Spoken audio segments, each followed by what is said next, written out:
Hello, my dear students. I welcome all of you on WS Academy. And this is Science and Technology MCQ series for JKSSB exams and for other competitive exams, especially VLW. क्योंकि आपके syllabus में science and technology लिखा गया है, even art and culture भी आपके syllabus में है, इंडियन पॉलिटी भी है.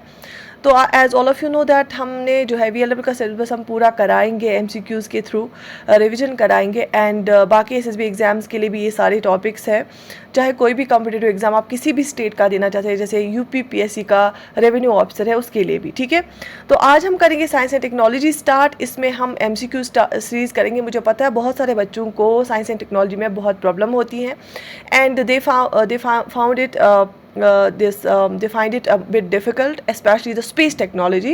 Space technology हमने स्टार्ट की है आज, और हम बहुत सारे MCQs करेंगे जिससे क्या हो जाएगा कि आपका होल्ड हो जाएगा, आ जाएगा फिर इन टॉपिक्स पे. तो हर एक MCQs के साथ साथ मैं आपको कुछ एडिशनल पॉइंट्स भी बताऊंगी. So let's get started. Okay, so question number 1 is on your screen. Right, okay. The first Indian satellite Aryabhata was launched in. जो पहला हिंदुस्तान का पहला सैटेलाइट था, इंडिया का पहला सैटेलाइट था आर्यभट्टा, उसको कब लॉन्च किया गया? 1974, 1975, 1976, 1977.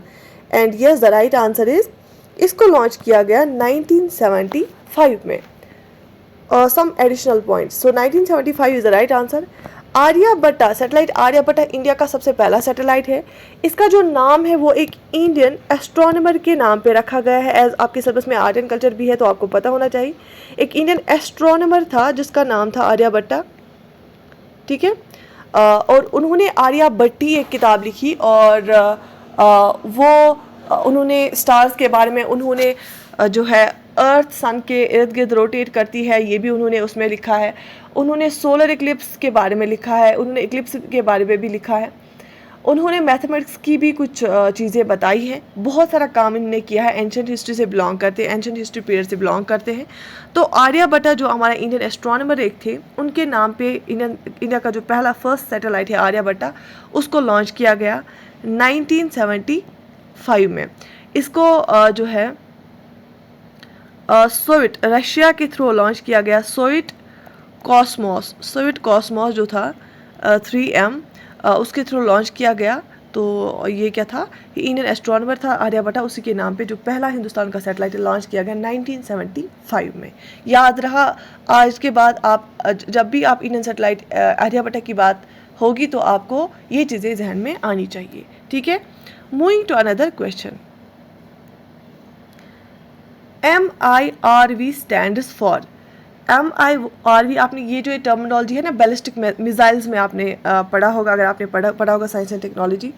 तो MIRV जो है ना, इसका फुल फॉर्म क्या है? इसका फुल फॉर्म है option C, multiple independently targetable re entry vehicle, ठीक है. बैलिस्टिक मिसाइल्स वाले सेक्शन में आपने ये पढ़ा होगा. तो इसकी फुल फॉर्म आपको याद होनी चाहिए. क्वेश्चन यहाँ से बनता है, ठीक है. M for multiple, I for independently targetable, and R for re entry, and V for vehicle. Right, okay, शाबाश. Moving to another question. Which one of the following is an air to air missile. इनमें से कौन सा air to air missile है, ठीक है.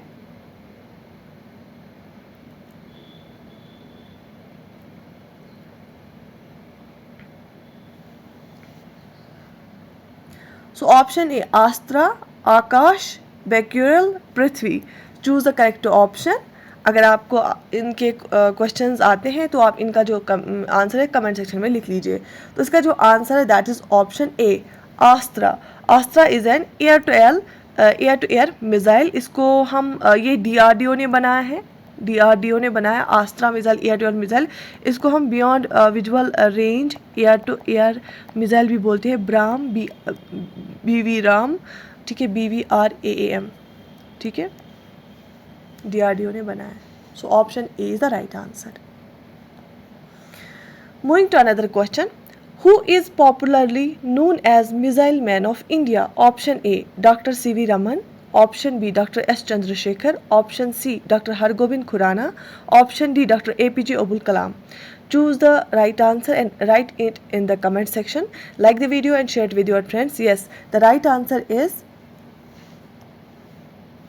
option D. Doctor APJ Abdul Kalam, इसको हम मिसाइल मैन ऑफ इंडिया बोलते हैं. Doctor APJ Abdul Kalam 11th president थे इंडिया की. He was president of India as well, और उससे पहले वो साइंटिस्ट थे. Right, okay. From where was India's multi-purpose telecommunication satellite INSAT-2E launched? जो INSAT-2E है ना, इंडिया का जो टेलीकम्युनिकेशन सैटेलाइट था, मल्टीपर्पज़ टेलीकम्युनिकेशन सैटेलाइट INSAT-2E, ये कहाँ से लॉन्च किया गया? ठीक है, क्योंकि जैसे आपने देखा होगा ज़्यादातर हम करते थे श्रीहरिकोटा से लॉन्च, ओडिशा से. तो इसको कहाँ से लॉन्च किया गया? ऑप्शन आर थुम्बा, बीकानेर, कोरो, श्रीहरिकोटा. जैसे मैंने बोला श्रीहरिकोटा कहाँ पे? ओडिशा में. हमने परसों चंद्रयान जो है, चंद्रयान 3 भी श्रीहरिकोटा से लॉन्च किया. तो मुझे बताइए जो INSAT-2E है, जो इंडिया का मल्टीपर्पज़, आपको याद रखना है INSAT-2 क्या है? इंडिया का मल्टीपर्पज़ टेलीकम्युनिकेशन सैटेलाइट. इसको कहाँ से लॉन्च किया गया?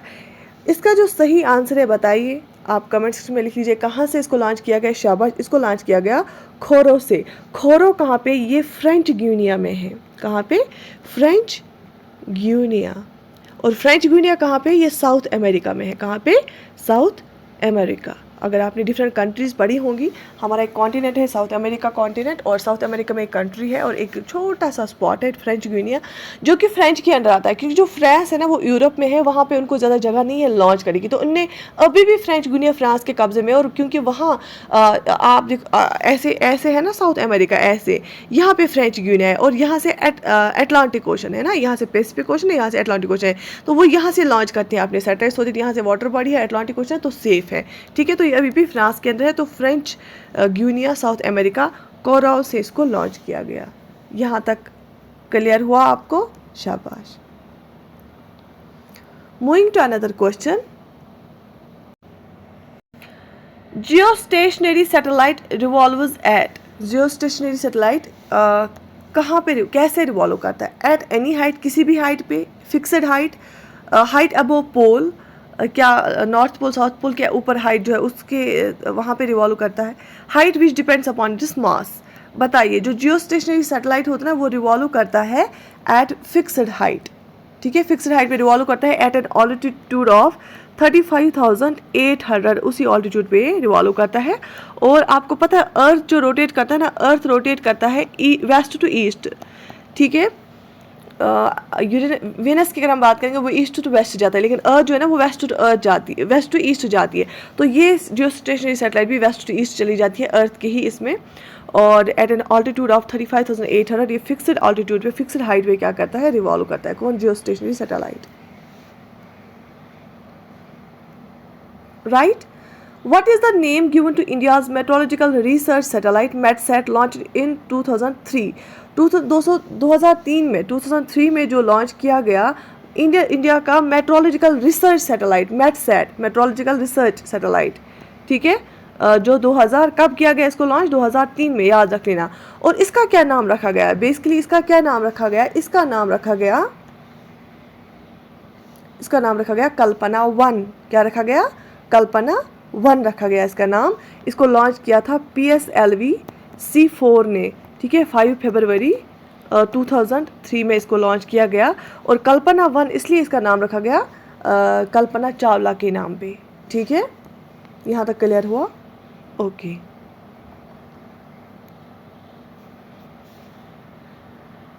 What was the name of the space shuttle that landed man on the moon? उस स्पेस शटल का क्या नाम था जिससे जो आदमी है इंसान मून पे लैंड किया इंसान ने? आपको पता है इंडियन जो एक एस्ट्रोनॉट थे जिसने पहला पैर रखा मून पे, वो कौन थे? आप कमेंट सेक्शन में लिख लो. और उसको किसने भेजा था? जो सबसे पहला स्पेस शटल था ना, जिसकी वजह से इंसान ने चांद पर कदम रखा, उसका क्या नाम था? Apollo, Challenger, Columbia, Eagle. And the right answer is, उसका नाम था अपोलो. और ये अमेरिका का स्पेस शटल था, अमेरिकन स्पेस शटल था. और ये एक जो है लूनर मिशन था मून के लिए, और इंसान जो है चांद पे गया. ठीक है, आप मुझे कमेंट सेक्शन में एक तो ये बताइए कि सबसे पहला जो है कदम किसने रखा चांद पे। दूसरा आपका क्वेश्चन, आपके क्वेश्चन ये है कि अमेरिका की स्पेस एजेंसी का नाम बताइए। जैसे हमारे पास इसरो है, अमेरिका की स्पेस एजेंसी का नाम बताइए। Of the following Indian satellites, ये सारी इंडियन सैटेलाइट्स है, इनमें से which one is intended for long distance telecommunications for transmitting TV programmes. Long distance telecommunications के लिए टीवी प्रोग्राम्स को ट्रांसमिट करने के लिए इनमें से कौन सा सैटेलाइट यूज़ किया जाता है। ये सारे इंडियन सैटेलाइट्स है। आर्यभट्टा, इनसैट ए, रोहिणी, भास्करा। बताइए। ये जो भास्करा है ना, ये भी हमारा इंडियन एंशंट इंडियन पीरियड का एक मैथमेटिशियन है। और ठीक है, शाबाश। बताइए, लॉन्ग डिस्टेंस टेलीकम्युनिकेशन जो है टीवी प्रोग्राम्स को ट्रांसमिट करने के लिए जो है इंडियन सैटेलाइट्स में किस सैटेलाइट को रखा गया। इनसैट 1A जो है ना, इनसैट 1A, ठीक है, that's for long distance telecommunications for transmitting TV programmes. और इसको लॉन्च किया गया 1982 में। कब लॉन्च किया गया? 1982 में। ओके, शाबाश।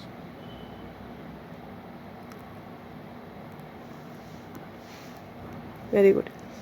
Nuclear explosive devices were tested in India at. जो न्यूक्लियर एक्सप्लोजिव डिवाइसेस है ना, ये इनको कहाँ पे हिंदुस्तान में टेस्ट, इंडिया में कहाँ पे इनको टेस्ट किया गया? बेंगलुरु, श्रीहरिकोटा, कांचीपुरम, पोखरन। बताइए। आपने मूवी अगर देखी होगी पोखरन की, तो पोखरन में न्यूक्लियर टेस्ट को क्या किया गया? टेस्ट किया गया। पहला टेस्ट किया गया, वो सक्सेसफुल नहीं हुआ। फिर दूसरा टेस्ट किया गया तो वो सक्सेसफुल हुआ।